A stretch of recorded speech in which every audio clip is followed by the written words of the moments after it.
Arrêtez de confondre un diplômé avec un intellectuel. Vous rentrez au fac de droit, vous faites des études de 3 ans et après vous sortez avec un diplôme. Et cela fera de vous un diplômé.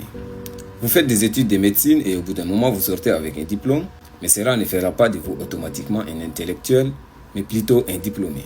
Alors vous savez ce que c'est un intellectuel? Un intellectuel, c'est d'abord quelqu'un qui est capable d'utiliser son esprit critique.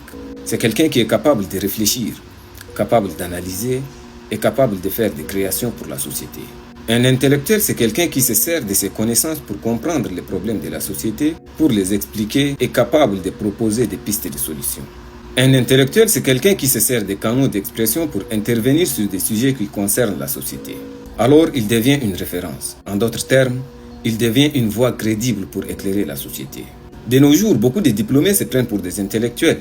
Or, ce n'est pas la même chose parce qu'on peut devenir un intellectuel sans même avoir de diplôme.